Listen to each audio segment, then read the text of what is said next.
বন্দে মাতরম পত্রিকা সম্পাদনা করেছি, যেখানে যখন দরকার ভাষণ দিয়েছি, পাতার পর পাতা লিখেছি। পত্রিকা সম্পাদনা করতে লিখতে হবে, লেখার কাজ করেছি। সব কাজ করা যায় নীরব মন নিয়েই। আমাদের তো সে নির্বাণ লাভ হয়নি, আমাদের নীরব মনের অভ্যাস করতে হবে, ভেতরে ডুবে অন্তর্মুখী হয়ে। বাউলের গান আছে না, ডুব ডুব ডুব রূপসাগরে আমার মন, রামকৃষ্ণ গাইতেন, তলাতল পাতাল পড়িলে পাবি রে প্রেম রত্নধন। এই যে গুরুদেব বললেন, ভালোবাসার কথা প্রকাশ করতে হয় না, ভালোবাসা কাজে প্রকাশ হয়। আমাদের মন মুখ এক নয়, মুখে এক, সত্যকে ধরে থাকলে মনকে আর মুখকে এক করতে হবে কাজকে। ঋজুতা থাকার আমাদের আজকের বাইরের জীবনে সরল হতে হবে। সরল মানে বোকা না, ঋজুতা, সিধা হতে হবে।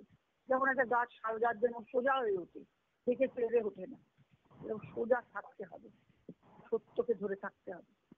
ঠাকুর বলছেন সত্যকে যে ধরে থাকে ভগবানের কোলে শুয়ে আছে। সত্য কথা কলির তপস্যা, কলিতার কোনো তপস্যা করতে হবে। এত মিথ্যা এখানে, এত মিথ্যাচার, এত অজ্ঞানতা, সত্য কথা কলির তপস্যা।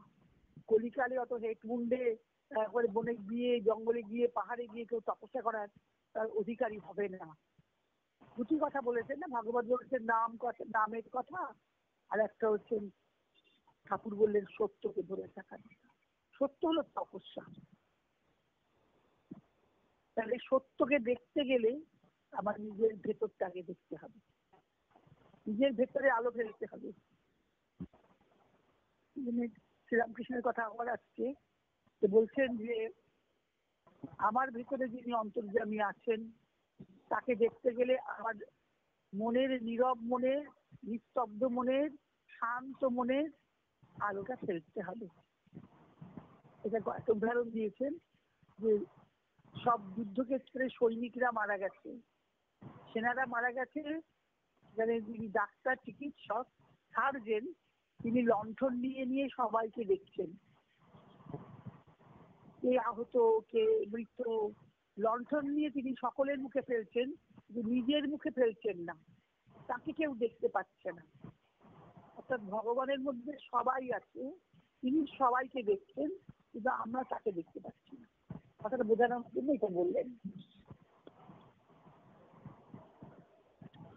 তাহলে তিনি আমার ভিতরে ডুব দিয়ে আলো ফেলে তার ফোঁটাটাকে দেখতে হবে, তিনি কিভাবে আমাকে ফোটাতে চাইছেন, এটা আমাকে দেখতে হবে।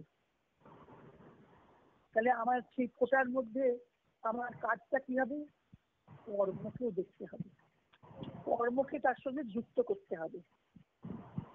কর্মকৃত বলেছেন, মত কর্মকৃত। যিনি মত কর্মকৃত হন, ভগবানের কর্ম যিনি করেন, তিনি কি হন, তিনি নির্বৈর সর্বভূতেষু। সমস্ত ভূতের প্রতি তার কোনো শত্রুতা থাকে না, কেউ তার শত্রু হয় না। আর আমাকেই সে একমাত্র করে জানে, আমি তার কাছে পরম শ্রেষ্ঠ তত্ত্ব, মত পরম, মত ভক্ত, সে আমাকে ভালোবাসে। তবে প্রকাশ হবে কি আমার কর্মের মধ্যে, আমার প্রকাশ ভালো, ভগবান আনন্দময়। তাহলে আমার কাজে যদি আমি আনন্দ না পাই, সে কাজে ভগবানের কোনো প্রকাশ নেই।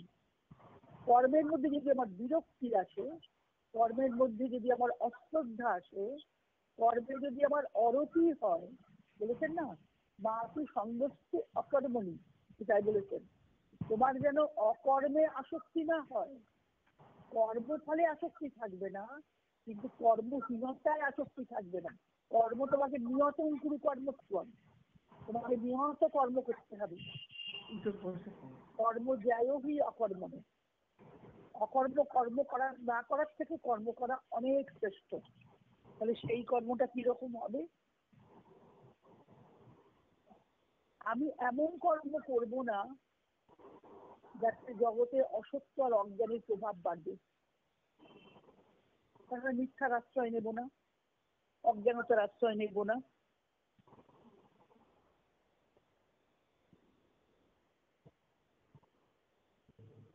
তাহলে আমার এটা যদি আমি করতে পারি, তখন আমার অন্তর্যামীর নির্দেশে আমি কাজ করব। তিনি ডিরেকশন দেবেন, কোনো শব্দ দিয়ে ডিরেকশন নয়।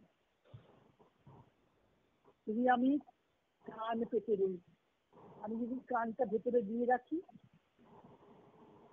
আমার নীরব হৃদয়ের মধ্যে গভীর গোপনে যদি তিনি তার কথা বলেন, সেটা আমাকে শুনতে হবে। এটা অনেকেই শুনেছেন, আমাদের শুনতে পান, কোনো নতুন কথা না, শ্রুত শুনতে পাচ্ছেন। তাই আমাদের বেদের নাম স্মৃতি। এখন আমাদের কর্মকে, তাহলে আমাদের আনন্দের কর্ম হবে।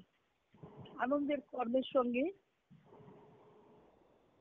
তার মানে মূল কথা হচ্ছে কি, আমার যে কর্মটাকে কর্মযোগে রূপান্তরিত করতে হবে, ভগবানের সঙ্গে যুক্ত থেকে কর্মটা করতে হবে।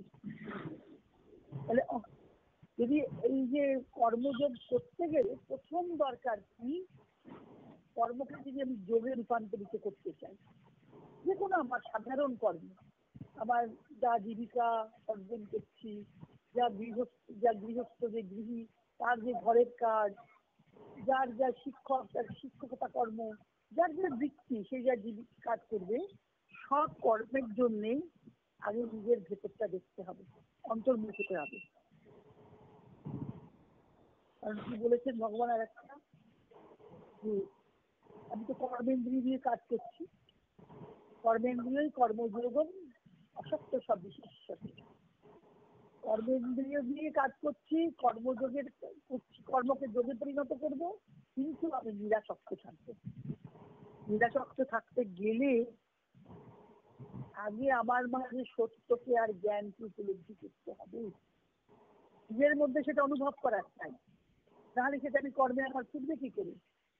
সত্য আর জ্ঞান আমার নিজের মধ্যে অনুভব করতে হবে।